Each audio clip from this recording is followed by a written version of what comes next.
Pues en primer lugar, muchas gracias por darnos esta oportunidad, que estamos, yo creo que todos están de acuerdo conmigo, que estamos súper emocionados por tener la oportunidad de entrevistar a alguien que ha hecho tanto por la infancia y la adolescencia como usted.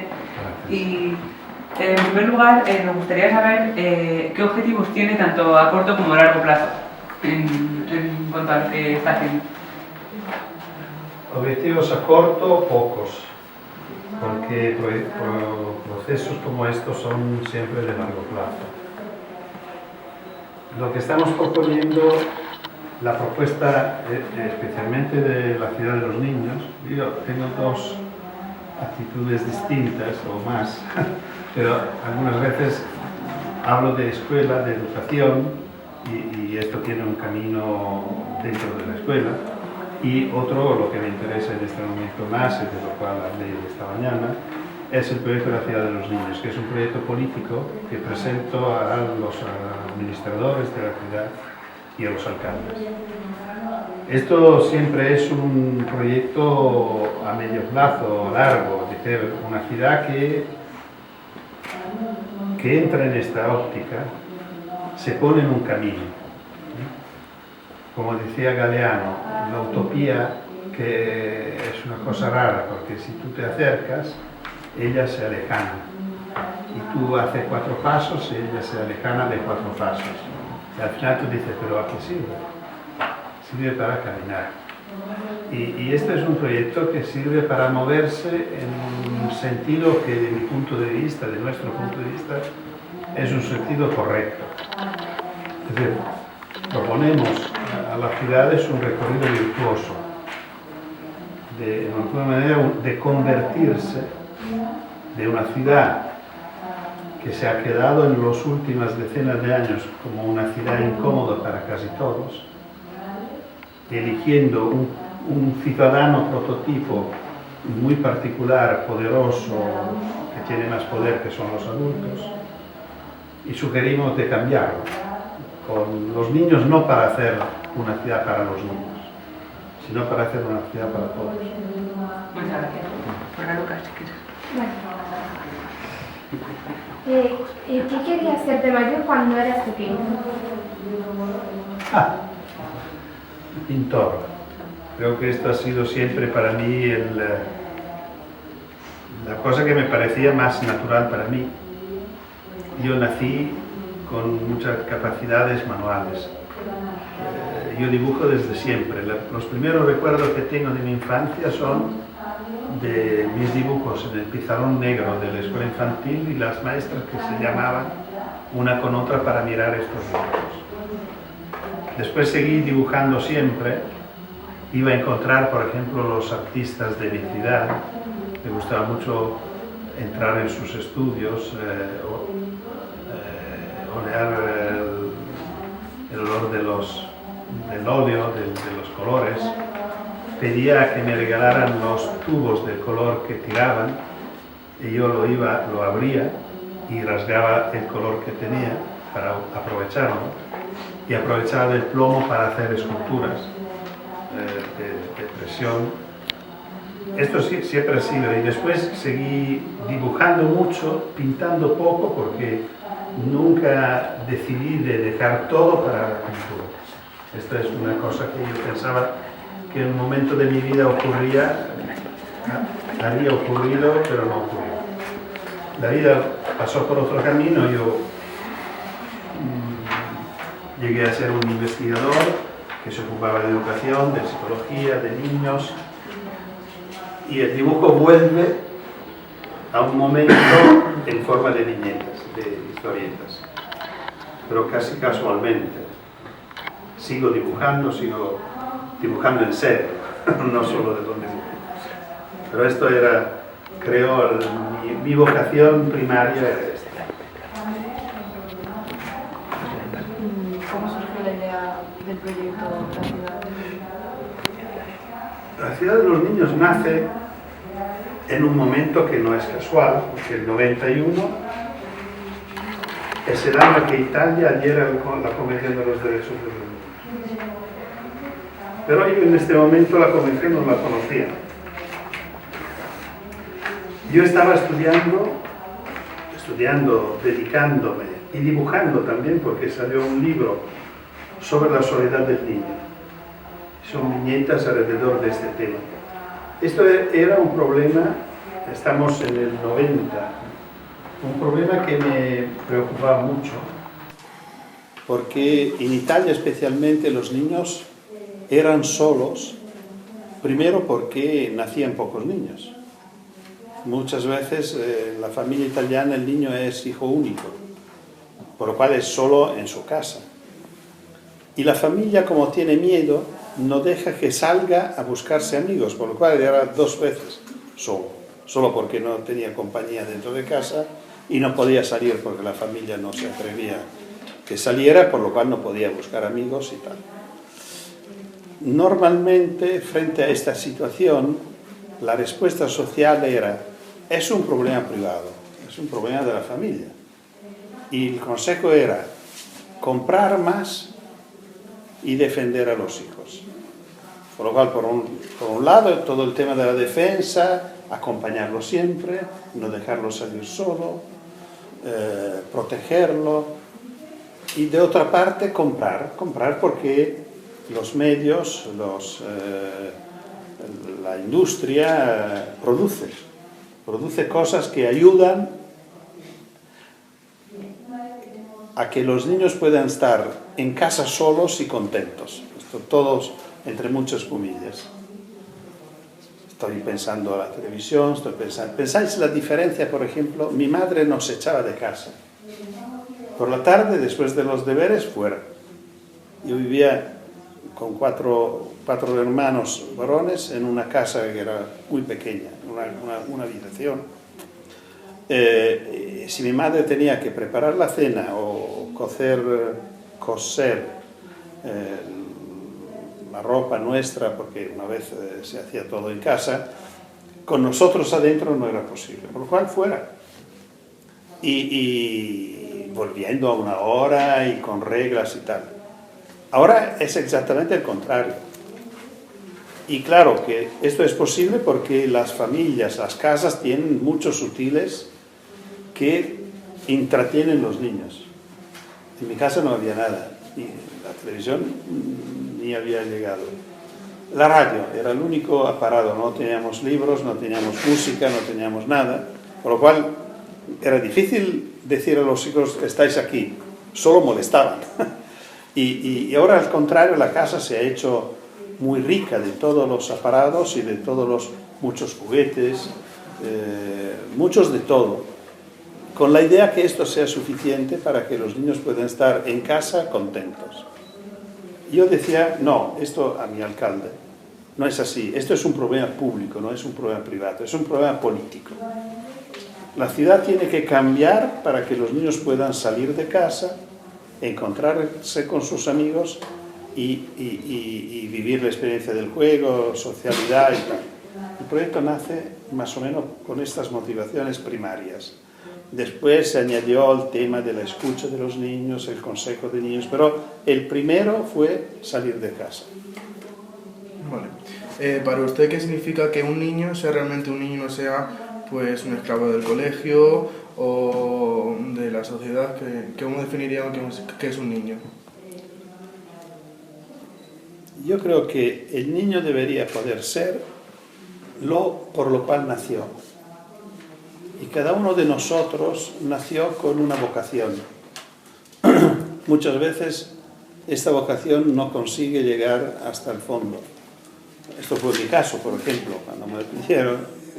Yo pienso que nací como artista, pero no soy un artista reconocido, por lo menos, bueno, en el ámbito de la historieta ahora casi sí, pero no se considera un lenguaje artístico noble. Es muy importante esto es que muchas veces, yo esta mañana citaba una frase de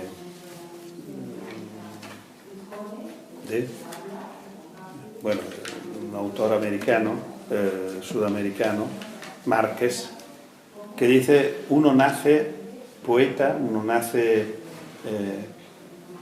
cantante, uno nace músico, A lo mejor no lo sabe, pero lo mejor para él sería poderlo llegar a ser. Y yo creo que el papel de la educación, tanto familiar que escolar, debería ser ayudar a los chicos a reconocer su vocación y desarrollarla a lo máximo posible, aceptando que cada uno sea distinto. Y uno puede ser un buen alumno porque es un buen músico, y otro puede ser un buen alumno porque es un buen literato. Yo viví la experiencia contraria, porque yo era el mejor en dibujo. Siempre tenía 10 en dibujo, pero esto no le interesaba a nadie. Mi problema era la matemática.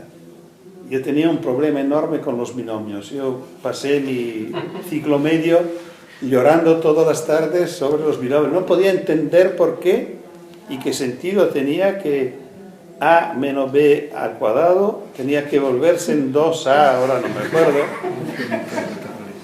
Y lo que me decían los profesores, dicen, no te preocupes lo que significa, tú apréndilo. Pero para mí, aprender una cosa que no entendía era contra mi naturaleza. Y lo sufrí muchísimo. Yo creo que mi experiencia de dibujante satírico contra la escuela nace desde allí.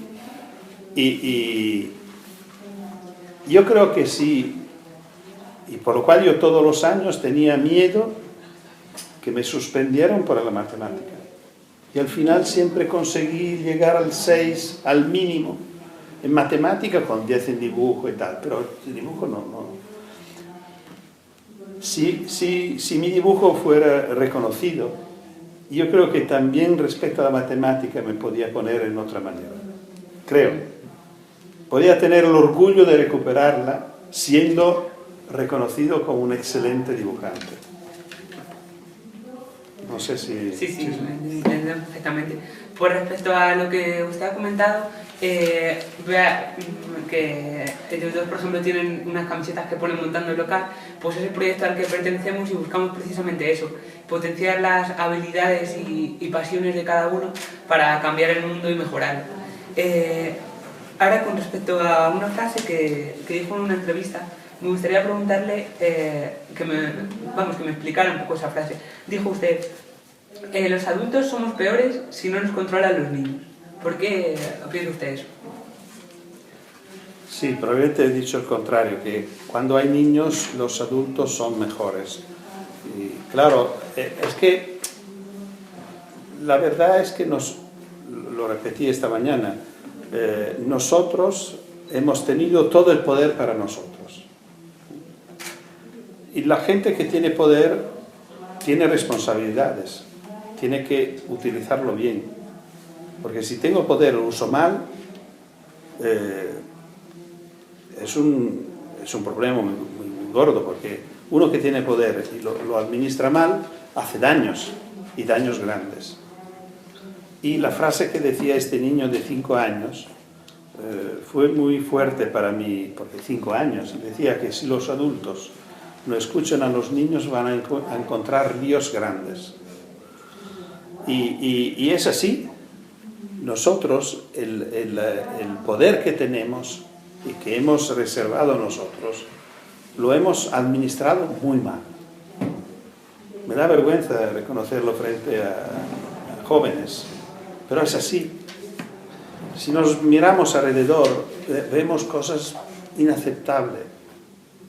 Después de la experiencia que hemos vivido en el siglo pasado, yo nací 20 días después que Italia entró en la Guerra Mundial. Los primeros recuerdos que tengo son del bombardeo de mi ciudad, cuando tenía 3 años.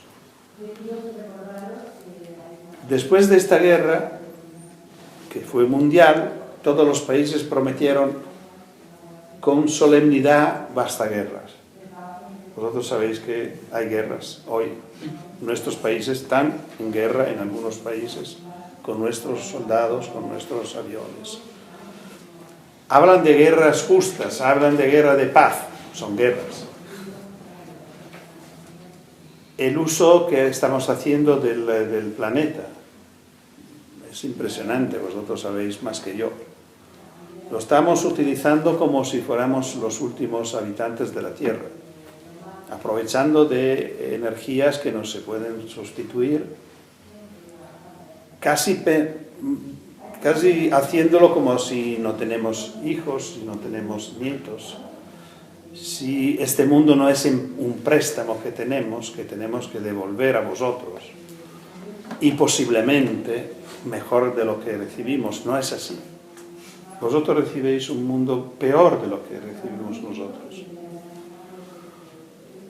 Por lo cual todo esto me hace decir que nosotros lo estamos haciendo mal. Una niña de Rosario de 10 años, Victoria, decía que la culpa de todo es de los mayores. Hay que reducir el poder de los mayores. Por lo cual ya a 10 años lo tenía muy claro. En una manera más simple, yo digo siempre, si hay niños en la calle, nosotros nos portamos mejor. Si hay niños en la calle es más segura, porque nosotros nos hacemos cargo. Recuperamos un cuidado ciudadano que ahora parece desaparecido. Parece que la calle no es de nadie. Pero si hay gente, especialmente niños, la calle vuelve a ser vivida. En este sentido decía que la presencia de niños no tanto ayuda, casi obliga a nosotros a ser mejores. Muchas gracias. Vale. ¿Cuál es el recuerdo más bonito de la infancia de usted?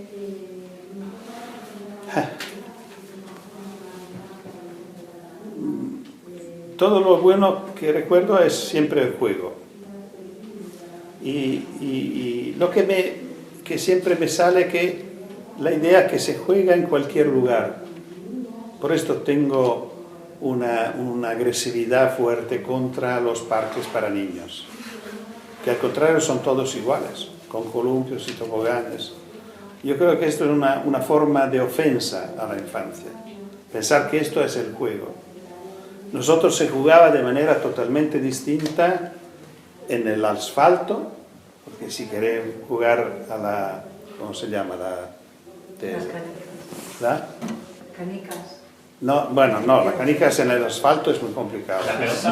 No, la que se dibuja, la rayuela. La rayuela necesita asfalto. Al contrario, para las canicas necesitábamos la tierra y no la hierba, tierra. Y para otros juegos la hierba iba muy bien, por otro no. Por lo cual, cuando dicen, bueno, nosotros no podemos llevar a nuestros hijos a jugar porque no tenemos un parque con hierba. Yo siempre digo, no son capritos, son niños. Los niños saben jugar en cualquier lugar. Dependiendo del lugar, se cambia el juego. Así como había juegos de las estaciones. En verano se jugaba en una manera, en el otoño en un otro, imagino que vosotros igual. Se puede jugar en la escalera de casa, es una maravilla. Nosotros hemos hecho muchos juegos, que se hacía el teatro, se hacía la escuela, se hacía el mercado, que los escalones se prestan a hacer... Claro, lo que juega es la fantasía. Por esto no se puede aceptar que lo único que se ofrezca a un niño todos los días, todo el año, es un columpio. No es un hámster. No es un hámster. No es verdad que le gusta mucho hacer siempre un movimiento. Yo creo que tampoco a los hámsters les gusta mucho. Pero, por lo cual, recuerdo que tengo... Y hay toda una parte, otra parte de juego, que era el juego que se hacía en casa, con mis hermanos o con los amigos. Las casas eran tan pequeñas que no se podían invitar muchos amigos, no es como ahora que se hacen fiestas. Y por ejemplo, como después de la guerra no había juguetes, ni había tiendas de juguetes en mi pueblo. Por lo cual mi juguete preferido eran las tijeras, con la cual yo cortaba todo el día cosas, personajes, ejércitos, dependiendo de lo que se estudiaba en la escuela. Yo hacía ejércitos de romanos y de bárbaros, pero de centenas de personajes. con el cual se ocupaba casi toda la casa, con la desesperación de nuestra madre, que no sabía dónde. Y así como, por ejemplo, los juguetes de mi infancia eran las cajas de medicinas. Mi padre era enfermero y nos llevaba a casa las cajas de las medicinas que utilizaba en el ambulatorio. Y esto para nosotros es un gran regalo. Cuando llegaba con este paquete de varios formados, nosotros elegía, era una pelea quién podía elegir primero. Yo siempre pensaba como era el artista, yo tenía derecho primero, pero después, bueno, eran líos.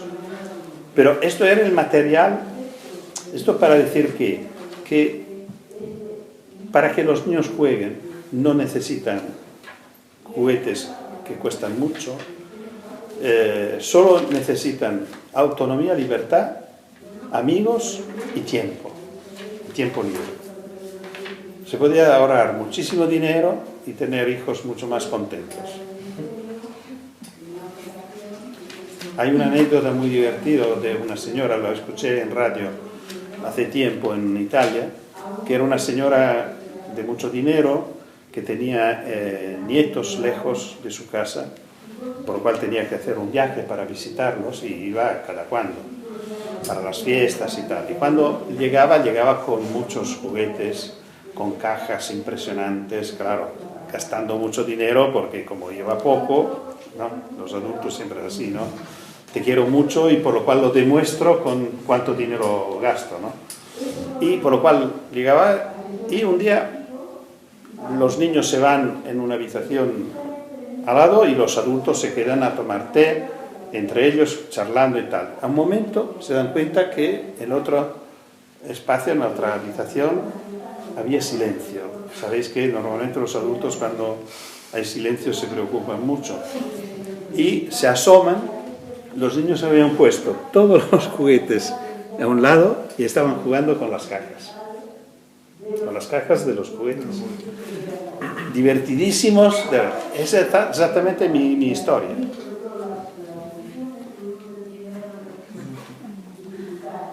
¿Crees Si que- escuchan a vuestros padres, os van a regalar cajas. Para ellos, ya sabes. Sí.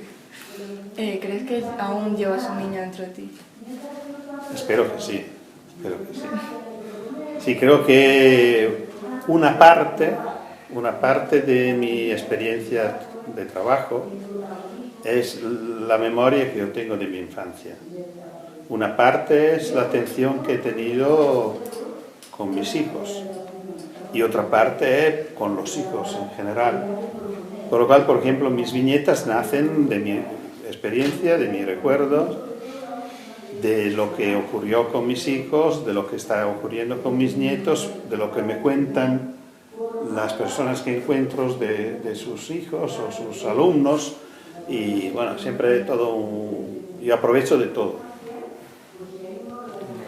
¿Cree que en este congreso falta la participación activa de niños o de adolescentes que estén, igual que hay gente mayor, pues que estén también niños? Siempre falta. Es que no conseguimos a este punto. No conseguimos hasta ahora a entender que también en momentos así puede ser interesante, importante la presencia y el aporte de personas distintas. Claro que una presencia como la vuestra no crea muchos problemas, porque sois adolescentes, ya estamos casi colegas, bueno, no conmigo que soy viejo, pero bueno. Pero los viejos, bueno, se acercan más, porque muchos intereses ya se están acercando, ¿no? Son caminos que van así. Claro que cuando los adultos dicen vosotros sois los futuros ciudadanos, hacen una propuesta muy particular, muy especial, porque dicen futuros ciudadanos porque mañana vosotros vas a ser como yo. Por lo cual si vosotros no sois ciudadanos jóvenes ahora, o los más pequeños, ciudadanos pequeños hoy, por lo cual tengo que tener en cuenta que hay ciudadanos distintos de mí. Pero si digo que sois ciudadanos futuros porque sois menores, pongo a mí en la condición de ser modelo para vosotros. Y esto es un proyecto conservador, porque el modelo de mañana es lo de ayer, que soy yo. No sé si es claro, ¿no? Por lo cual la presencia de niños, de jóvenes, claro, de niños es mucho más compleja. Porque los niños son más distintos de nosotros y también de vosotros. Pero sí, yo creo que sería muy importante. Cada vez que yo he hecho experiencias de este tipo, es decir, congresos donde entran niños, o hasta congresos administrados por niños. Yo he tenido congresos donde en el escenario estaban niños que daban la palabra o que intervenían. Siempre funciona perfectamente. Tienen una capacidad, son breves, se preparan, saben lo que tienen que decir, lo dicen con pocas palabras. Por lo cual la respuesta es sí. Un poco larga, pero sí. Hay un refrán popular que dice que no te irás a la cama sin aprender algo nuevo. Por curiosidad, ¿me podría decir algo nuevo? No. No recuerdo exactamente cómo era, pero la idea es que no te acostarás sin saber algo más, o no te acostarás sin haber aprendido algo nuevo. Entonces, me gustaría saber por curiosidad si hay algo nuevo que haya aprendido hoy que quiera compartir con nosotros. Y este Dani. Ahí queda eso. Y este es el fichaje. No, yo esta mañana bajando vi una cosa que mañana voy a contar a vuestra alcaldesa.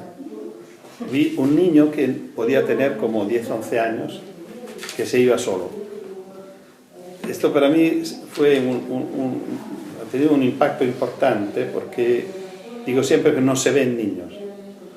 De hecho, ver uno no es mucho más que no ver nada. Significa que no hay niños en la calle, pero uno sí. Y por lo cual esto fue una experiencia. Y encontré en la Puerta del Sol un señor en silla de ruedas que se movía solo. De nuevo, una experiencia porque normalmente nuestras ciudades no permiten la presencia de estas personas. Pero bueno, esto digo, lo cito como un momento emocionante de mí. No sé cuánto aprendí, pero... Sí. Eso era lo que quería saber. Sí. Vale. Yo hago una pregunta siempre que si tuvieras un superpoder, ¿cuál sería? Si tuviera yo un superpoder... Sí, ¿cuál sería?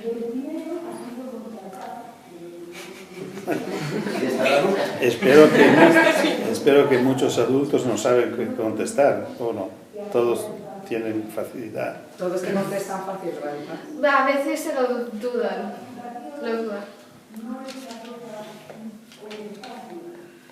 Vamos a ver. Tener superpoderes...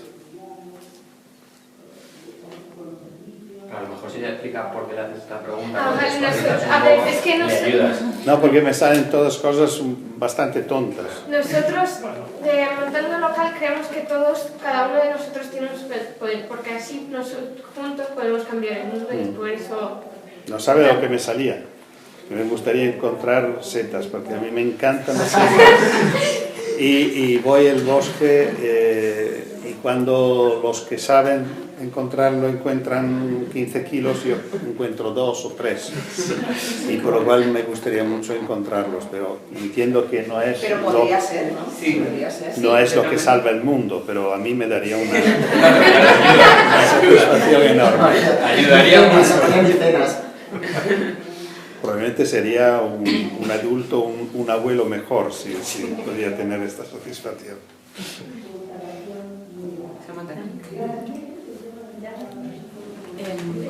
¿Te consideras ahora mismo una persona feliz con tu trabajo? Sí, creo que sí. Creo que sí. Siempre he pensado de haber tenido mucha suerte en la vida. Agradezco mucho la vida por muchas cosas, por las personas que encontré, por las personas con las cuales vivo y vivo bien. por los hijos que he tenido, los nietos, pero porque he podido hacer lo que yo quería. Y creo que esto es una gran suerte. Y con una respuesta, bueno, que es variada, porque, por ejemplo, aquí la tengo mucho más alta, una respuesta de mucho más éxito que en mi tierra, por ejemplo. Y cuando cruzo el océano, casi más. Por lo cual, cada cuando yo tengo que volver a España o a Argentina para cargarme y volver a Italia para luchar, para intentar que pasen. Pero no, yo creo que, por lo menos, lo que siempre he pensado es que he tenido mucha suerte. Nosotros, como te han dicho, nosotros venimos de Cibercorresponsales, que es una red social de jóvenes periodistas menores de 18 años, donde hablamos libremente sobre lo que más nos gusta, hacemos entrevistas a gente, publicamos novelas, y quería preguntarte, ¿qué te parece esta idea, este tipo de proyectos? ¿Qué te parece nuestro proyecto en concreto? No lo conozco, pero como lo presentas me parece muy bien. Es decir, me parece una manera muy correcta de aprovechar de estos medios nuevos que nosotros no conocemos mucho, por lo cual nunca hay que confiar mucho en lo que dicen los ancianos de estos medios nuevos, porque como lo conocemos pocos pensamos que son peligrosos y nada más, como siempre las cosas que no se conocen, bueno, es mala, pero significa otra cosa.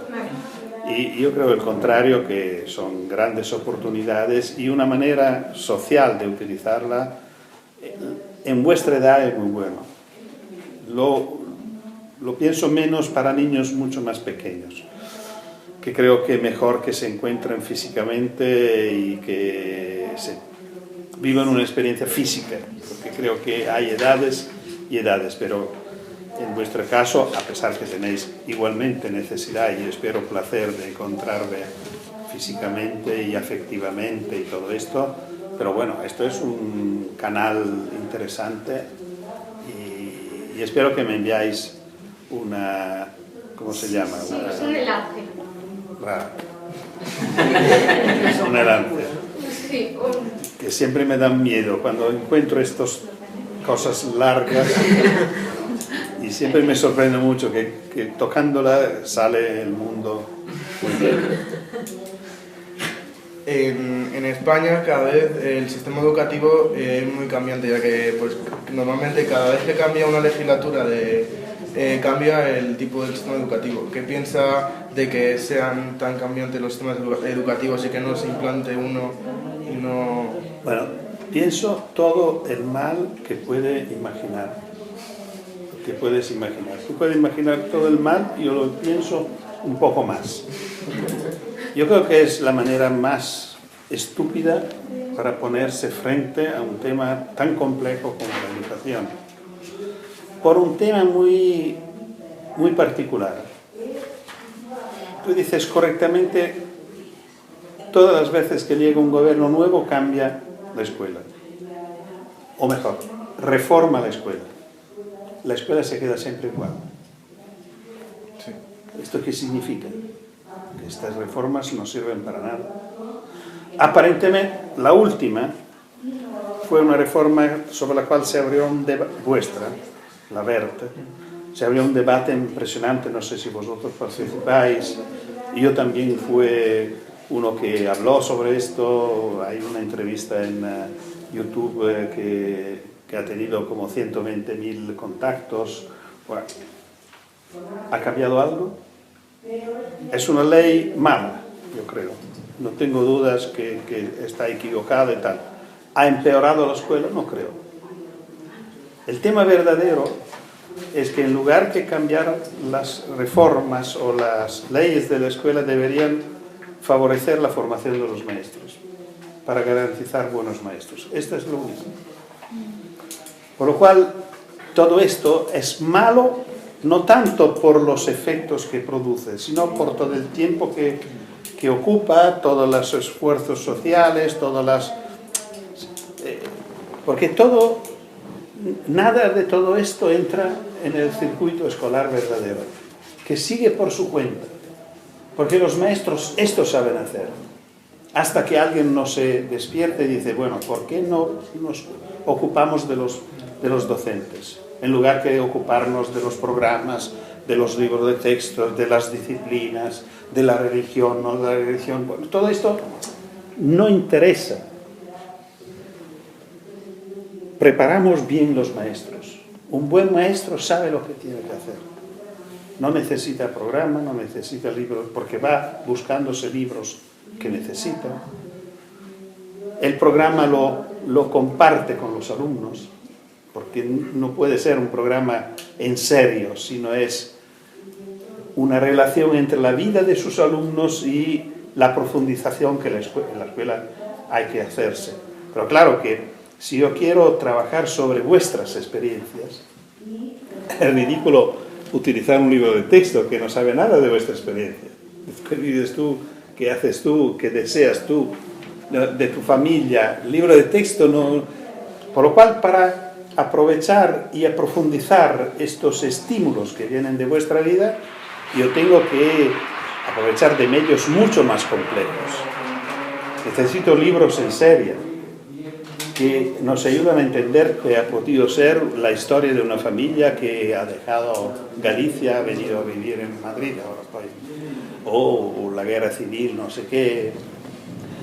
Por lo cual, yo estoy muy enfadado, pero no solo con España, Italia pasa igual. Y no se hace nada para mejorar, para levantar el nivel de formación de los maestros. ¿Y sabéis qué ocurre? Porque no cambia nunca la escuela. Que los maestros salen de la formación magistral prácticamente con ningún instrumento útil para enseñar. Y en el momento que entran en la escuela, ¿qué hacen? Se acuerdan de su maestro y hacen la escuela que han hecho como alumnos de un maestro de escuela de 20 años antes.